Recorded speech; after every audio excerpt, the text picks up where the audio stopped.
사람은 누구나 힘든 일이 닥치면 쉽게 낙심합니다. 또 어떤 문제는 아무리 노력해도 해결되지 않고 오히려 더 깊어지기도 할 때가 있습니다. 직장은 나를 알아주지 않고 또 가정마저 마음 같지 않을 때, 하는 일마다 마이너스가 되는 그때 우리는 묻게 되는 때가 있죠. 하나님은 어디 계시는가? 때론 이런 상황이 믿는 우리에게도 찾아오더라라는 것이죠. 한꺼번에 모든 일이 닥쳐오고 혼자 있는 힘껏 또 모든 것을 다해 애써보고 애써보아도, 그리고 함께 기도의 동력자들과 함께 기도도 하고 또 해보아도, 또 밤마다 때마다 부르짖어 보고 또 그렇게 부르짖어 보아도, 그런데 상황은 더 좋아지지 않는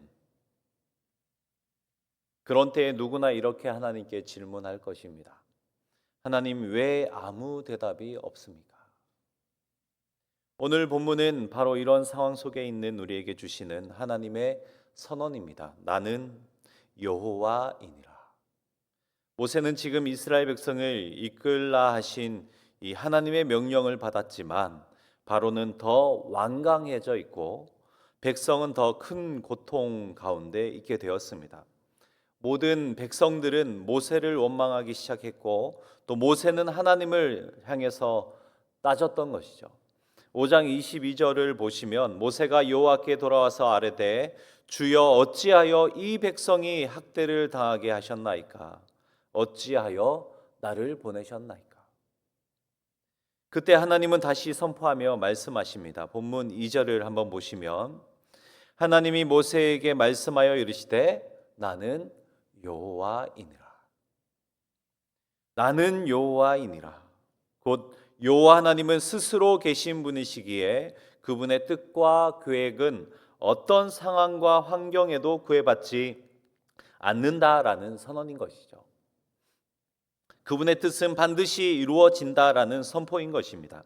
어떤 존재, 모든 존재와 상관없이 자존하시는 하나님이시며 그분의 계획은 완전하고 절대적임을 선언하시면서 그의 백성을 향해 말씀하고 계신 것이죠. 여전히 불안하고 낙심 가운데 있는 우리의 삶에도 여호와 하나님의 이 동일한 선언이 울려 퍼지는 이 밤 되길 소망합니다. 여호와 하나님, 스스로 계신 우리 하나님에 대해 모든 것을 안다는 것은 불가능하지만 오늘 말씀을 통해서 몇 가지만 함께 살피면서 우리 앞에 놓인 상황을 넘어서 모세와 이스라엘의 역사하신 우리 하나님을 바라볼 수 있는 믿음이 회복되어지고 또 소망의 약속을 더욱더 굳게 붙드는 은혜의 시간 되길 소망합니다. 첫째로 여호와 하나님은 언약의 하나님이심을 나타내고 계십니다. 우리 하나님, 나의 하나님은 언약의 하나님이시다라는 것이죠. 본문 4절을 보시겠습니다. 내가 그들과 언약을 세웠다 말씀하십니다. 내가 그들과 언약을 세웠다. 하나님은 이스라엘 백성이 당하고 있는 고통을 보시고 먼저 언약을 다시 언급하고 계신 것이죠. 언약이란 그냥 약속 정도가 아니라 약속했다가 파기되어지는 그런 정도가 아니라라는 것입니다.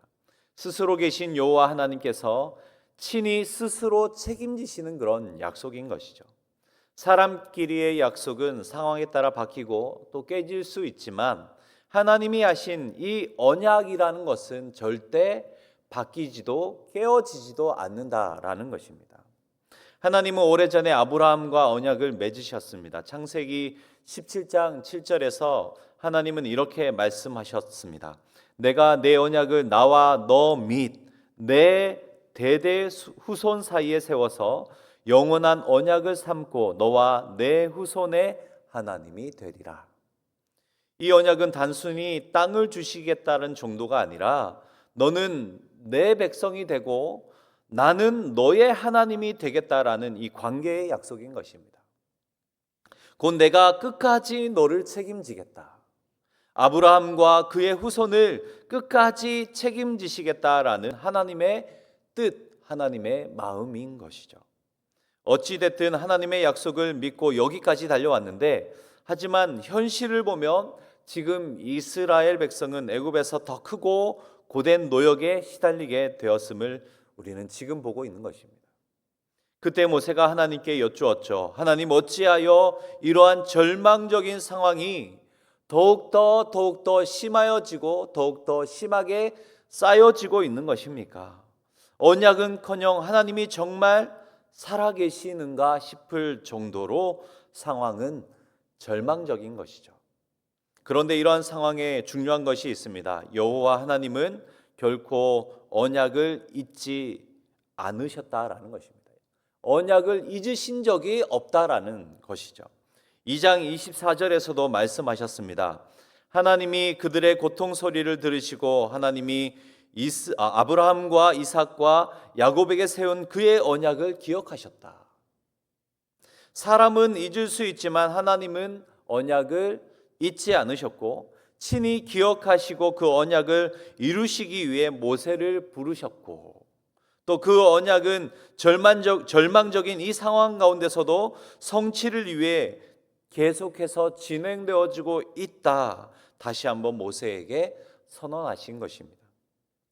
우리도 신앙생활을 하다 보면 하나님의 약속이 너무 멀게 또 너무 절망적이게 느껴질 때가 있습니다. 기도해도 소식이 없죠. 기다려도 변화가 없습니다. 오히려 더 어려운 일이 생길 때가 너무나도 많이 있더라라는 것입니다.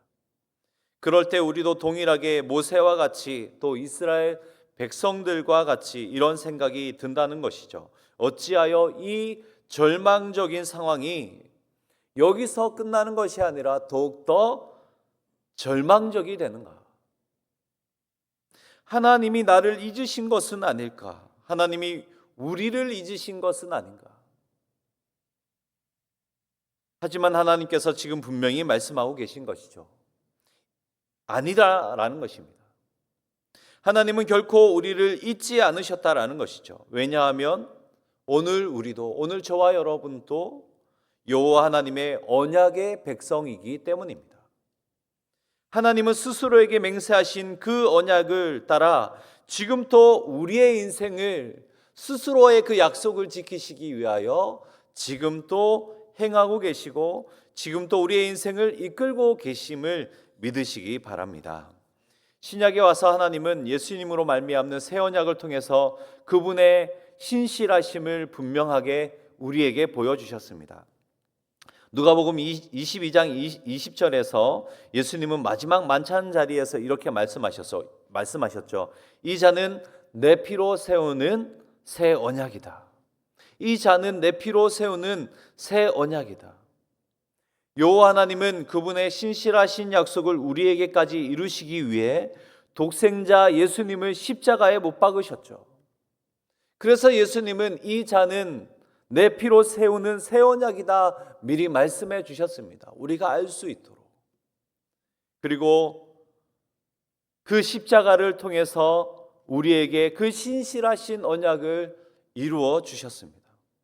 예수님의 이 십자가는 내가 너를 끝까지 사랑하고 결코 너를 버리지 않는다라는 그런 하나님의 언약의 증거가 되었던 것이죠. 사랑하는 성도 여러분, 지금 삶이 너무 힘들고 앞이 안 보이는 분 계십니까?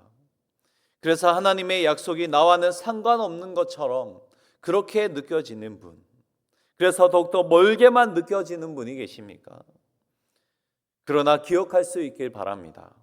그분 자신과 스스로 언약을 맺으신 우리 하나님, 우리 여호와 하나님은 독생자를 십자가에 못 박으시기까지 우리를 끝까지 사랑하셨다라는 사실을 분명히 기억할 수 있길 바랍니다. 결코 버리지 않겠다고 스스로 맹세하신 그 여호와 하나님이 우리의 하나님 되심을 분명히 기억할 수 있길 소망합니다. 크나큰 벽 앞에서, 절망 앞에서 결코 포기하지 마시고, 우리가 흔들려도, 우리가 약해져도, 우리가 연약해져도 결코 변하지 않으시는 우리 언약의 하나님을 향한 이 믿음을 굳게 붙잡고 이 밤에 이 믿음이 더욱더 회복되어지는 그런 은혜의 밤 되길 소망합니다. 둘째로 우리 여호와 하나님은 구원의 하나님이심을 나타내고 계십니다. 구원의 하나님이십니다. 하나님은 이어서 고통받는 이스라엘 백성을 향해 이렇게 말씀하십니다. 6절에서 7절 말씀을 보시면 그러므로 이스라엘 자손에게 말하기를 나는 여호와라.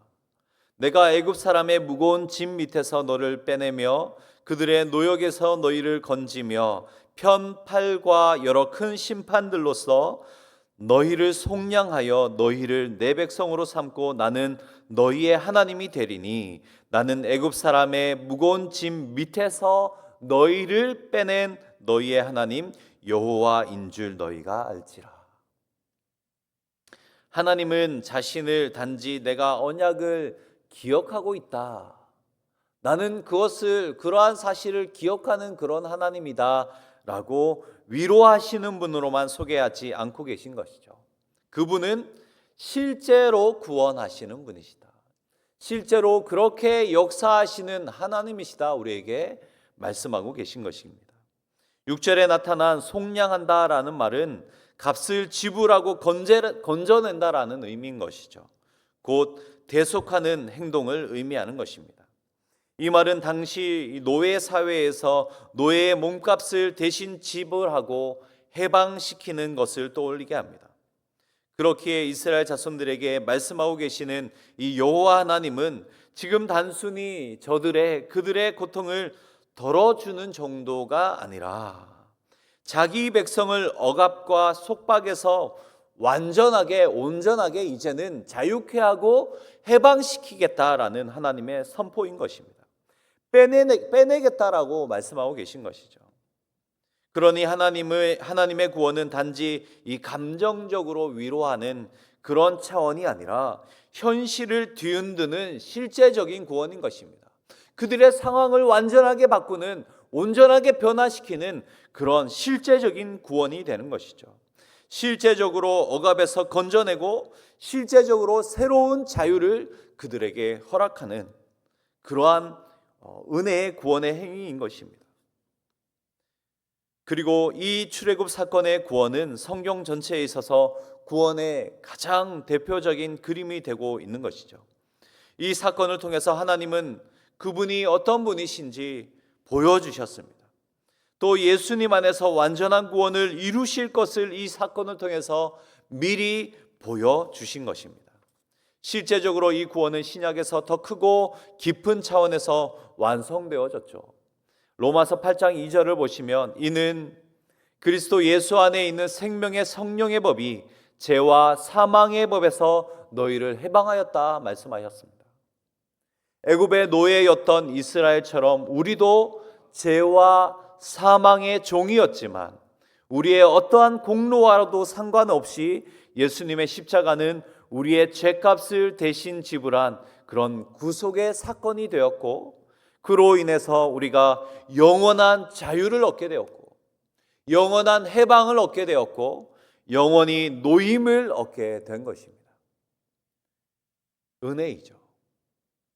하나님의 신실한 약속과 사랑으로 말미암는 그분의 변치 않으시는 그러한 모든 것들로 인하여서 우리에게 주어진 은혜인 것입니다. 이 구원의 여호와 하나님께서 오늘도 우리의 구원을 위해 우리와 함께하는 줄 믿으시기 바랍니다. 오늘도 우리에게 그 은혜를 더하시기 위해서 지금 또 일하고 계신 줄 믿으시기 바랍니다. 우리는 세상에서 많은 유혹과 어려움에 직면하며 살아가고 있습니다. 때로는 고통과 고난이 우리를 짓누르기도 하고 자유를 잃은 듯한 절망적인 상황에 놓일 때가 너무나도 많이 있더라라는 것이죠. 죄의 사슬이 나를 묶고 있는 것처럼 우리의 삶에서 벗어나지 못할 것 같은 그런 깊은 두려움까지도 있을 때가 많이 있더라라는 것입니다. 그러나 그때마다 기억할 것은 하나님께서 오늘도 우리의 구원을 위해서, 나의 구원을 위해서 일하고 계시다는 사실입니다. 그분은 여전히 우리에게 자유를 주시기 위해서 우리의 삶 속에 강력하게 역사하고 계시다는 사실이죠. 그래서 6절에서 7절은 우리에게 말씀하고 계시는 구원의 하나님의 말씀을 구원의 하나님을 더욱더 강하게 나타내고 있는 것입니다. 그러므로 우리가 함께 다시 한번 읽고 기억했으면 좋겠습니다. 우리 다시 한번 읽어보겠습니다. 6절에서 7절 말씀입니다. 시작. 그러므로 이스라엘 자손에게 말하기를 나는 여호와라.